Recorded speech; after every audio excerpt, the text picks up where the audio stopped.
छात्र छात्राओं नमो नमः। दिव्यवाणी संस्कृतम चैनल में आपका स्वागत है, अभिनंदन है। आज हम सीडी बोर्ड छत्तीसगढ़ माध्यमिक शिक्षा मंडल द्वारा जारी जो प्रश्न पत्र है, विविध प्रकार के प्रश्न, आज एक ऐसे विषय को लेकर के आ रहे हैं जिसको कहेंगे वाच्य ज्ञानम वाच्य का परिज्ञान। सबसे ज्यादा इस विषय पर नंबर कटते हैं विद्यार्थियों का। यदि कोई टॉप 10 में चुक जाता है तो वाच्य परिज्ञान ये ऐसा विषय है जो कि पूरे छत्तीसगढ़ के विद्यार्थियों के लिए कठिन विषय है। आज इस पर चर्चा करेंगे और सबसे सरल विषय है। सबसे पहले तो मैं आपको बता दूं, 3 प्रकार के वाच्य होते हैं।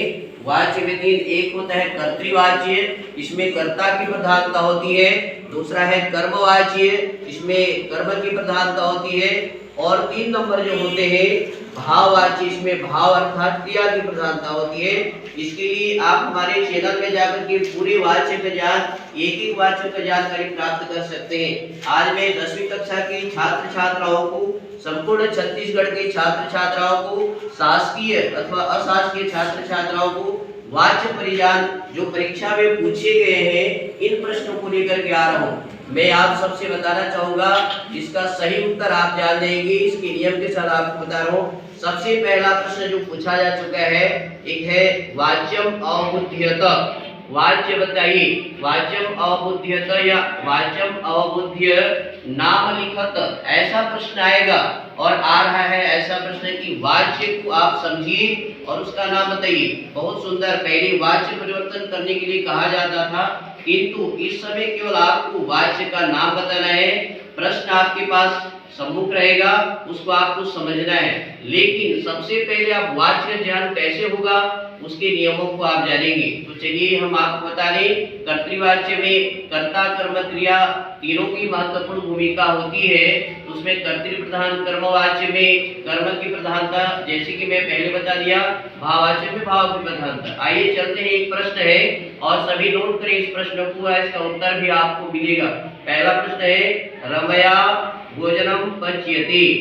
रमया भोजनम पच्यते, ये रमा के द्वारा भोजन पकाई जा रही है। द्वारा जहाँ लग जाता है वहां पर आप स्वयं जानेंगे कि यहाँ पर किसकी प्रधानता होती है, अर्थात कर्म की प्रधानता। ये बहुत सुंदर है। रमया भोजनम पच्यते, इसका उत्तर बनेगा कर्मवाच्य। क्या उत्तर बनेगा, सही बोलिए? बहुत बढ़िया। एक बार इसको दोबारा दोहराएंगे। और उसके पश्चात है विद्या विनयम ददाति। विद्या विनय को प्रदान करती है। यहाँ पर कर्ता कर्म क्रिया तीनों है। इस वाच्य में है कर्तृवाच्य। ये जो वाक्य है विद्या विनयम ददाति, ये नोट करें सभी, विद्या विनयम ददाति, इसमें है कर्ता कर्म क्रिया, इसलिए ये हो गया कर्तृवाच्य। एक बार सही बोलिए, कौन सा वाच्य हुआ ये? कर्तृवाच्य। प्रश्न क्या है? विद्या विनयम ददाति। बहुत बढ़िया प्रश्न। आगे है विद्याहीनै न शुभ्यते या विद्याहीनै न शुभ्यते। विद्या विहीन व्यक्ति शोभा प्राप्त नहीं करता है। इसका उत्तर बनेगा भाववाच्य। भाववाच्य में कर्म नहीं होता, इसलिए इसको क्रिया की प्रधानता होने से भाववाच्य हो गया। फिर से एक बार सुने, विद्याहीनै न शुभ्यते, कौन सा वाच्य हो गया? भाववाच्य। क्यों है? इसका मतलब समझ गया, इसमें कर्म नहीं होता है। ये इस प्रकार से आप इन 3 प्रश्नों को समझ गए होंगे। सबसे पहले जो प्रश्न था रमया भोजनम पच्यते, ये कर्मवाच्य है। उत्तर में आपको सिर्फ कर्मवाच्य लिखना है प्रश्न को लिखने के बाद। दूसरा है विद्या विनयम ददाति, ये कर्तृवाच्य है। और तीसरा है विद्याहीनै न शुभ्यते, ये कौन सा वाच्य हो गया? भाववाच्य। इस प्रकार से आपने वाच्यों के बारे में इसके प्रश्नों को जाना।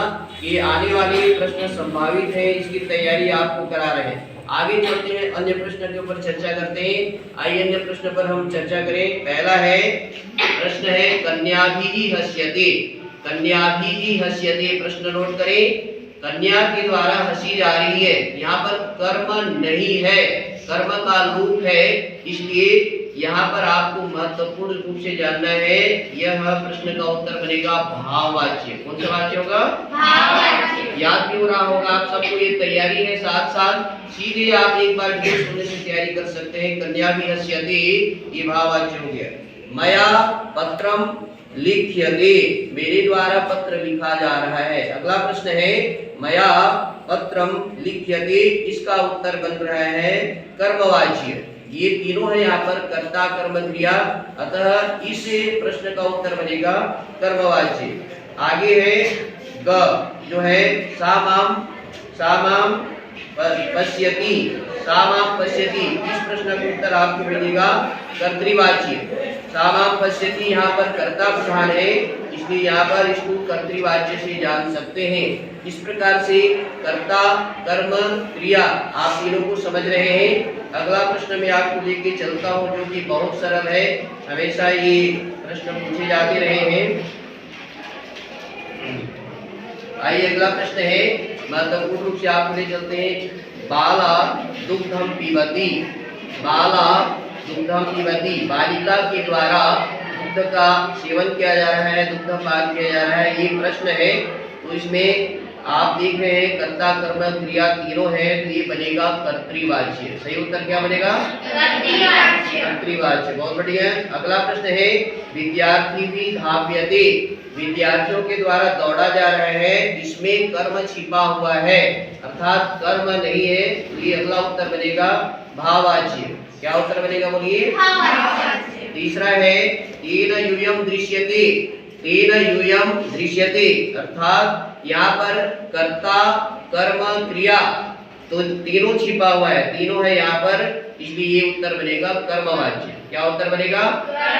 कर्मवाच्य में इसका उत्तर बनेगा। बेहतरीन। एक बार फिर से आप ध्यान से सुने। बाला दुग्धम पीबती कर्तृवाच्य, विद्यार्थी भी धाव्यते, ये हो गया भाववाच्य। अगला है तेन यूयम दृश्यध्वे, तेन यूयम दृश्यध्वे, ये दृश्यध्वे एक बार सुधार ले इसको, तेन यूयम दृश्यध्वे, इसमें बनेगा कर्मवाच्य। छात्र छात्राओं ये कई प्रश्न जो आज आपको छत्तीसगढ़ माध्यमिक शिक्षा मंडल के द्वारा प्रायोजित था, वाच्य परिज्ञान, वाच्य का ज्ञान हमने जाना, इस प्रकार से आपको समझना है। पहले मैं आपको बताया था कर्ता कर्म क्रिया, इन तीनों को पहचानना है। कर्तृवाच्य में कर्ता प्रधान रहेगा, कर्ता के अनुसार क्रिया बनेगा। कर्मवाच्य में कर्म के अनुसार क्रिया बनेगा और क्रिया के साथ में यह जुड़ेगा। विद्यार्थी विशेष ध्यान दें, कर्मवाच्य और भाववाच्य को पहचानने के लिए क्रिया के साथ यह जुड़ेगा। बेहतरीन उत्तर, कोई नंबर नहीं घटेगा आपका, वहां पर यह पहचानेंगे, जैसे धाव्यते, खेल्यते, क्रीड्यते, हस्यते, कर्मवाच्य का पहचान बनेगा। आपका कोई भी नंबर यहाँ नहीं कटने वाला है। तीसरा जो भाववाच्य को आपको कैसे पहचानना है, भाववाच्य पहचानने का तरीका, उसमें कर्म नहीं होगा। ध्यान दें, कर्ता कर्म क्रिया इन तीनों में से वहां पर कर्म नहीं रहेगा, वहां भी क्रिया के साथ यह जुड़े रहेगा, लेकिन वहां पर कर्म नहीं रहेगा, तो आप समझ जाएंगे कि भाववाच्य है। तो प्रश्न एक बार ऐसा पूछा जा रहा है कि कौन सा वाच्य है। आइए हम विद्यार्थियों से जांच करते हैं कि वो कैसे इस प्रश्न को समझे हैं। मैं हमारे बीच में चांदनी चौहान है, उसको पूछना चाहूँगा, वो खड़े हो जाए। क्या आपको ये कर्तृवाच्य समझ में आया है? बहुत बढ़िया। तो ये प्रश्न का जवाब दीजिए, बाला दुग्धम पीबती, ये कौन सा वाच्य होगा? कर्तृवाच्य। बहुत सुंदर उत्तर है, कर्तृवाच्य भी इसका होगा। आगे मुस्कान, आप खड़े हो जाओ। अगला प्रश्न है, बहुत बढ़िया, विद्यार्थी भी धाव्यते, विद्यार्थियों के द्वारा दौड़ा जा रहा है, ये कौन सा वाच्य है? भाववाच्य। भाववाच्य। तो भाववाच्य है, कैसे जानेंगे? इसमें कर्म नहीं है। बहुत बढ़िया, इस प्रकार से बैठ जाओ दोनों। आगे मैं अगला विद्यार्थी को लेता हूँ, कुमारी अंजू रात्रि, खड़े हो जाए आप। तेन यूयम दृश्यध्वे, इस वाक्य में कौन सा वाच्य है? कर्मवाच्य। कर्मवाच्य है, सही जवाब। तो आपने सुना कर्ता कर्तृवाच्य, कर्मवाच्य, भाववाच्य पर। आगे हम अन्य विद्यार्थियों को लेते हैं। भारती प्रधान, खड़े हो जाएं और इसका उत्तर दीजिए। आपको प्रश्न पूछा जा रहा है कि आपको वाच्य समझ में आ गया है? वाच्य समझ में आ गए, हाँ या नहीं?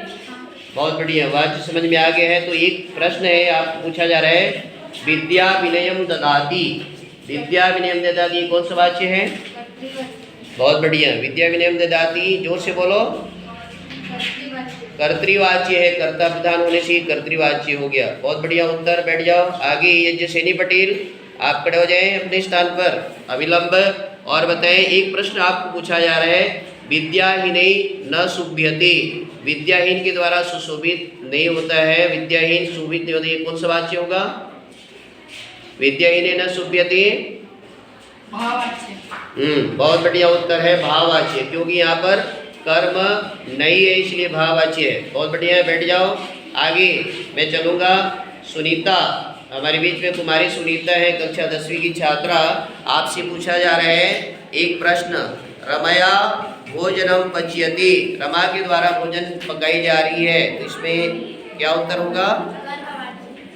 कर्मवाच्य। कर्मवाच्य क्यों होगा इसमें? क्योंकि यहाँ पर पहचान में आपको बताया था कर्ता में तृतीया विभक्ति होगी, और क्या विशेषता है इसमें? जो इसमें कर्मवाच्य जानेंगे आप, क्रिया के साथ में यह जुड़ेगा। क्या जुड़ेगा जी? क्रिया के साथ में। सभी छात्र छात्राएं समझ रहे हैं? कर्मवाच्य की नियम होगा कर्ता में तृतीया, और क्रिया के साथ में क्या जुड़ेगा? यह प्रत्यय, यह प्रत्यय किया जुड़ेगा। इस प्रकार से विद्यार्थियों को हम ले सकते हैं। बैठ जाइए। आगे मैं लेना चाहूँगा उजाला प्रधान, आप खड़े हो जाएं और बताएं। आपके लिए बहुत सरल सा प्रश्न है, कन्या भी हस्यति, कन्या के द्वारा हंसी जा रही, कौन सा वाच्य होगा? ये भाववाच्य। बहुत सुंदर उत्तर है, भाववाच्य। इस प्रकार से उत्तर है। ये भाववाच्य की पहचान क्या है? भाववाच्य में क्रिया की प्रधानता होती है। किसकी प्रधानता होती है? क्रिया प्रधान होते हैं। और उसके और क्या उत्तर बनेंगे? कर्ता में तृतीया विभक्ति होती है। सभी सुन रहे हैं? कर्ता में कौन सी विभक्ति होगी? तृतीया विभक्ति। क्रिया के साथ में यह जुड़ेगा, क्रिया के साथ में क्या जुड़ेगा? तो ये भाववाच्य बन जाएगा। आगे बैठ जाओ। अंजलि प्रधान, आप खड़े हो और बताओ, मया पत्रम लिख्यते। मया पत्रम लिख्यते, ये कौन सा वाच्य हो गया? कर्मवाच्य। जोर से बोलो, कौन सा वाच्य है? बहुत बढ़िया, सही उत्तर है। कैसे जानेंगे कि ये कर्मवाच्य में है? क्या पहचान है इसका? हाँ, बहुत बढ़िया।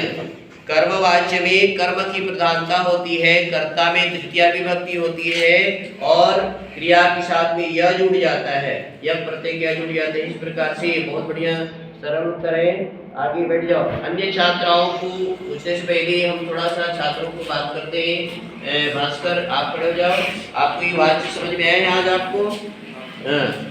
कन्या भी हस्यते, इसमें आपको कौन सा वाच्य समझ में आ रहा है? भाववाच्य। क्यों इसमें भाववाच्य है? भाववाच्य होने का कारण क्या है? भाववाच्य में भाव की प्रधानता। सही उत्तर। एक बार जोर से बोलो, किसकी प्रधानता होती है? भाव की। भाव अर्थात क्रिया, क्रिया की प्रधानता भाववाच्य होती है। इस प्रकार से आप समझ रहे हैं? बैठ जाओ। बहुत बढ़िया। आगे हमारे बीच में राजा बिरी, हमारे क्लास का राजा है ना, और इनसे मिलते हैं। आपको आज से समझ में आ गया? बहुत बढ़िया। सामाम पश्यति, सीधा खड़े हो और बताओ कि इसका क्या उत्तर होगा? सामने देखो। बहुत बढ़िया, कर्तृवाच्य है। सामाम पश्यति सही उत्तर है, कर्तृवाच्य है। इस प्रकार से आप ले जाना। आगे अन्य विद्यार्थियों से थोड़ा मिलते हैं। सीमा पटेल, आप अपने स्थान पर खड़े हो जाएं और बताएं, ये वाच्य आपको समझ में आ रहा है? कर्तृवाच्य की विशेषता क्या है? क्या विशेष होता है उसमें? कर्ता की प्रधानता। क्या होती है उसमें? कर्ता की प्रधानता। चलो आपको एक वाच्य पूछते हैं, सामाम पश्यति, इसमें कौन सा वाच्य है? सामाम पश्यति में कर्तृवाच्य। बहुत बढ़िया। कर्तृवाच्य में कर्ता कर्म क्रिया तीन चीज होंगी, इसमें कर्ता प्रधान होगा। बहुत बढ़िया, बैठ जाओ। आगे खड़ा हो जाओ जी। बालिका ये खड़ा हो सामने, उसके बगल की उसके सहेली खड़ा हो जाओ। आप बताओ, मया पत्रम लिख्यते, इसमें कौन सा वाच्य है? कर्मवाच्य। कर्मवाच्य है। बहुत बढ़िया। कर्मवाच्य की विशेषता? जिसमें कर्म की प्रधानता होती है, कर्मवाच्य। बहुत बढ़िया। कर्म की प्रधानता से कर्मवाच्य। और कोई विशेषता? कर्ता में कौन सी विभक्ति होती है? तृतीया विभक्ति। ये पहचान है कर्मवाच्य का। और क्रिया में क्या होगी? क्रिया के साथ में यह प्रत्यय जुड़ेगा। बहुत बढ़िया, बैठ जाओ। आगे प्रतिमा यादव, आप खड़े हो जाओ और ये उत्तर देंगे। आज का प्रश्न है, भाववाच्य की विशेषता क्या है? बताओ, सामने देखो। भाव मतलब क्रिया की प्रधानता होती है। बहुत बढ़िया।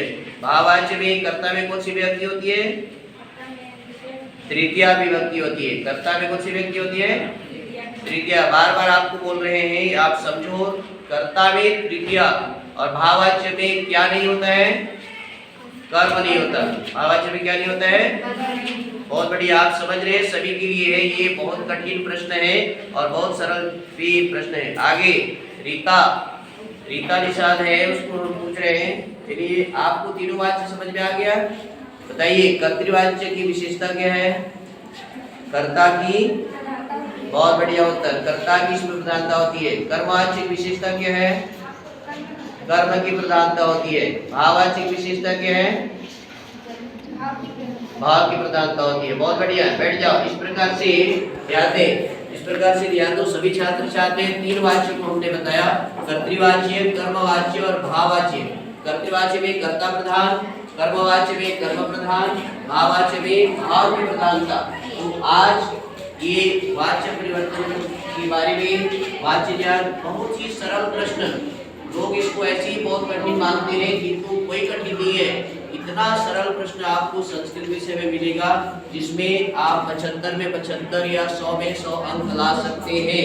आइए आगामी चित्रों में हम आपको वाच्य का प्रयोग कैसे होता है इसके बारे में बताएंगे। आज मैं सभी छात्र छात्राओं को धन्यवाद देना चाहता हूं कि आपने वाच्य परिवर्तन का नाम और उसकी विधि को सीखा। हमारे दिव्यवाणी संस्कृतम चैनल में तीनों वाच्यों का बहुत सुंदर सुउदाहरण, एक के वाच्यों के ऊपर बहुत सारे उदाहरण दिए गए हैं, उसको आप देखेंगे तो आपका एक भी अंक नहीं कटेगा। और अभी तक सबसे ज्यादा माध्यमिक शिक्षा मंडल बोर्ड की परीक्षा में अंक कटे हैं वाच्य परिवर्तन पर कटे हैं। तो आइए, मैं आपको धन्यवाद देता हूँ, शुभकामना देता हूँ। इस बार की परीक्षा में आपका वाच्य परिवर्तन में, वाच्य ज्ञान में कोई भी अंक नहीं कटेगा। धन्यवाद, पुनर्मिलामः, नमो नमः।